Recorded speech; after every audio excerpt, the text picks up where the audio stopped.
శర్మ గారు ఏంటి ఈ కేసు గురించి ఏం చెప్తారు? అమెరికాలో అదానీ కేసు ఏంటి, దానికి జగన్మోహన్ రెడ్డి గారికి లింక్ ఏంటి, వీళ్ళు రాస్తున్నటువంటి రాతలేంటి? ఇప్పుడు జగన్మోహన్ రెడ్డి గారు ఒక డెడ్ లైన్ పెట్టారు, ఏం జరుగుతుంది అనుకుంటున్నారు చెప్పండి.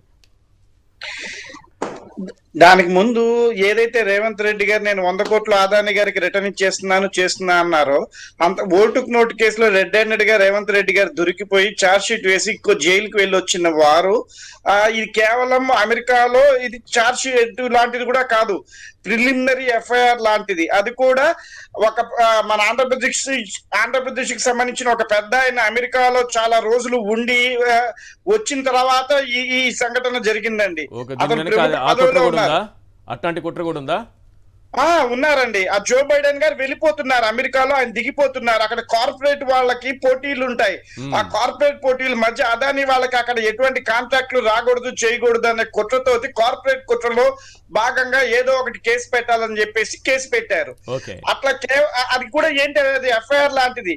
ఇక్కడ ఎఫ్ఐఆర్ నమోదైంది, రేవంత్ రెడ్డి గారి మీద జైలుకి వెళ్ళి వచ్చారు, మళ్ళీ బయటకు వచ్చారు, సీఎం అయ్యారు ఆయన.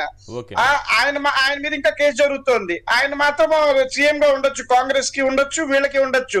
ఆయన 100 కోట్లు అదానీ గారి మీద కేవలం ఎఫ్ఐఆర్ నమోదవుతే ఆయన 100 కోట్లు ఇస్తే మాత్రం తెలంగాణ ప్రజలు డబ్బులు తీసుకోకూడదు, రిటర్న్ ఇచ్చేసేయాలి.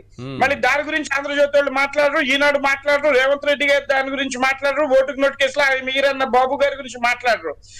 అసలు ఏ పేరు ఊరు లేని జగన్మోహన్ రెడ్డి గారిది ప్రస్తావనే లేని అమెరికా దాంట్లో జగన్మోహన్ రెడ్డి గారి దాని గురించి ఆయనకే ఇచ్చారు చేశారు అని చెప్పి ఇక్కడ వాళ్ళు అంటున్నారు. అదే మాట వాళ్ళు ఎందుకు రాయలేదంటే, అట్లా రాశారనుకోండి అమెరికాలో పరువు నష్టం దావాలు లక్షల కోట్లలో వేస్తారండి అదానీ గారు కానీ జగన్మోహన్ రెడ్డి గారు కానీ. అందుకని వాళ్ళు తొందరపడి ఎటువంటి తప్పులు చేయరు అక్కడ అమెరికా వాళ్ళు. అందుకని ఎవరి పేర్లు రాయలేదు, ఎక్కడ ఇచ్చారో డబ్బులు రాయలేదు, ఏమీ రాయలేదు. ఈ కేసు ఏమవుతుందంటే ట్రంప్ గారు వచ్చిన తర్వాత మళ్ళీ ఆయన రాజీ చేసి పొరపాటున ఏదో కంప్లైంట్ వచ్చింది, ఆ కంప్లైంట్ ని మేము సరిగ్గా చూడలేదని చెప్పి మళ్ళీ విత్డ్రా చేసుకుంటారు అమెరికా వాళ్ళు. ఈ మధ్యలో వీళ్ళు చేసే తంతు ఇక్కడ జరిగేవన్నీ వీళ్ళకి కనబడవు. ఏమీ లేని దానికి మన భారతదేశ పరువుని, ఆంధ్రప్రదేశ్ పరువుని ప్రపంచవ్యాప్తంగా తీయటానికి ఇక్కడ టీడీపీ వాళ్ళు ప్రెస్ మీట్లు పెట్టి ఏదో అన్యాయం జరిగింది, ఇక్కడ డబ్బులు చేతులు మారినాయని చెప్పడం శోచనీయమండి. కేంద్ర ప్రభుత్వం అందుకనే ఏం మాట్లాడట్లేదు. ఆంధ్రప్రదేశ్ పరువు కానీ భారతదేశం పరువు కానీ ఇంటర్నేషనల్ గా పోకూడదని చెప్పేసి ఆంధ్రజ్యోతి పేపర్ కన్నీళ్లు పెట్టుకుంటోంది. అత్యంత తక్కువ ధరకు ఇంకా లభిస్తుంది. అయినా జగన్మోహన్ రెడ్డి గారు ₹2.49 ఒప్పందం చేసుకున్నారు, ఇది అవినీతి అని అంటున్నారు. మరి చంద్రబాబు నాయుడు గారు ఏమన్నా దీన్ని ఫాలో అయ్యి రద్దు చేసుకుంటారా? ఈ ఒప్పందాలని, సెకీతో ఒప్పందాలను ఏమైనా రద్దు చేసుకుంటారా? సెకీతో ఒప్పందాలు రద్దు చేసుకుని కొత్త ఒప్పందాలు ఇచ్చారనుకోండి, వాళ్ళకి ఏదైనా ఉపయోగం జరుగుతుందేమోనన్న ఆలోచన కూడా ఉంది. మోడీ గారిని ఎదిరించి పెద్ద డెసిషన్ తీసుకోగలరా? మోడీ గారిని ఎదిరించి డెసిషన్ తీసుకోగలరా? ₹2.90 అంత తక్కువకి అసలు ఇచ్చేవాళ్లే లేరు సార్. ₹2.49 అసలు ఇచ్చేవాళ్లే లేరు. అప్పుడు కేంద్ర ప్రభుత్వం కానీ రాష్ట్ర ప్రభుత్వం కానీ చేసుకున్న ఒప్పందము ఆంధ్రప్రదేశ్ ప్రజలకి మంచి చేయాలని, 25 ఏళ్ల పాటు మనకి విద్యుత్ సంక్షోభం ఉండకూడదన్న ఉద్దేశంతో తీసుకున్న నిర్ణయం అండి అది. గతంలో వీరు ఎప్పుడైనా ₹6 తక్కువ ఎక్కడన్నా తీసుకొని ఉన్నారా? ₹4 ట్రాన్స్మిషన్ ఛార్జీలతో కలిపి ₹6 వరకు వీరు చేశారు. ₹2.49 అది 25 ఏళ్ల పాటు తీసుకుంటే ఇప్పుడు కొత్తగా వచ్చే ప్రభుత్వాలు ఎటువంటి ఒప్పందం చేసుకోలేవు, అంతకన్నా ఎక్కువకి కొనలేవు. అంటే దాని ద్వారా ఇంకా ఎటువంటి లాబింగ్లు చేయడానికి కుదరదు. అందుకని ఏదో ఒకటి మచ్చ వేసి అదానీ గారికి కాంట్రాక్ట్లు ఇవి పోయినాయి అనుకోండి, మళ్ళీ ప్రైవేట్ కాంట్రాక్ట్లు పిలిచి అందులో లబ్ధి పొందొచ్చు అని చెప్పి చూస్తున్నారు. ఎక్కడా కూడా అమెరికా వాళ్ళ చేతుల్లో కీలుబొమ్మలాగా, విదేశీ చేతుల్లో కీలుబొమ్మలాగా ఆడి మన లడ్డు విషయంలో కానీ ఇక్కడ విషయంలో కానీ ఆంధ్రప్రదేశ్ పరువు తీయటానికి, జగన్మోహన్ రెడ్డి గారి వ్యక్తిత్వ హననం చేయడానికి ఇట్లాంటి కుట్రలు పన్నుతున్నారు. జగన్మోహన్ రెడ్డి గారు ఏదైతే 2 రోజుల్లో అన్నారో 100 కోట్లు వీళ్ళు కట్టాల్సి వస్తుంది, చేయాల్సి వస్తుంది, 100 కోట్లకు తగ్గట్టుగా ఆస్తులు కూడా అటాచ్ చేయొచ్చు. టీడీపీ పార్టీ వాళ్ళవి ఈ కేసులో ఆస్తులు అటాచ్ చేసి ముందుకు వెళ్తారండి జగన్మోహన్ రెడ్డి గారి. నిజంగా వేస్తే ఆస్తులు అటాచ్మెంట్ ఇవన్నీ జరుగుతాయా? మీరు అడ్వకేట్ కాబట్టి మీకు తెలుస్తుంది, అందుకు అడుగుతున్నా. అవునండి, ఎందుకంటే ఈ కేసు వేసినప్పుడు వాళ్ళ ఆస్తులు ఏవైతే ఉన్నాయో వాళ్ళ పూచీకత్తుగా ఈ పరువు నష్టం కేసు తేలే వరకు కూడా అటాచ్ చేయొచ్చు అని చెప్పి ఆస్తులు అటాచ్మెంట్ పిటిషన్ పెట్టుకోవచ్చు. జగన్మోహన్ రెడ్డి గారు ఆస్తులు కూడా అటాచ్ చేయిస్తారండి గవర్నమెంట్ వాళ్ళు, అంటే కోర్టు వాళ్ళు. రైట్. జగన్మోహన్ రెడ్డి గారిని ఏదో అరెస్ట్ చేసేస్తారు, అమెరికా నుంచి పోలీసులు రేపు ఎల్లుండో వచ్చేస్తారు, తెల్లవారుజామున వస్తారని కూడా చెప్తున్నారు సెక్షన్ ఆఫ్ మీడియాలో. వచ్చే అవకాశం ఏమైనా ఉందా రేపు పొద్దునకి?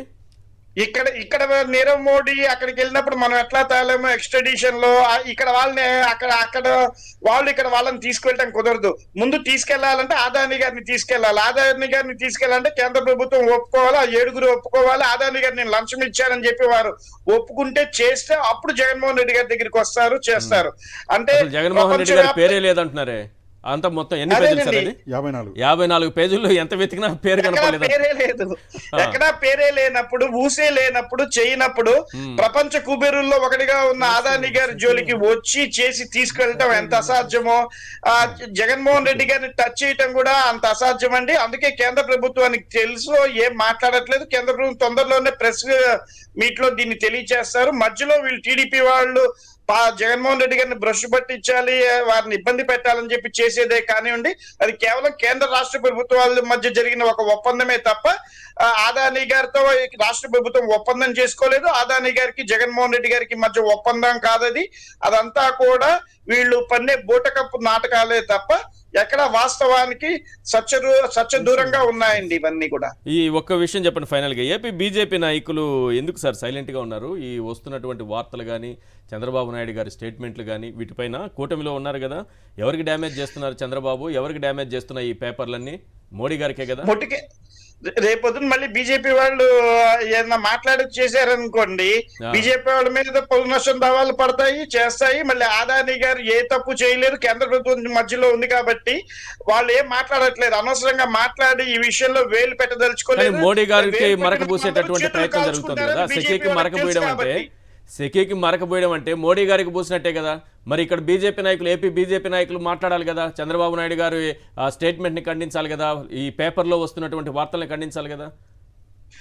అందుకనే కదా సార్ బీజేపీ వాళ్ళు కేంద్రం నుంచి ఖండించిన తర్వాత వీళ్ళు ఖండిస్తారు.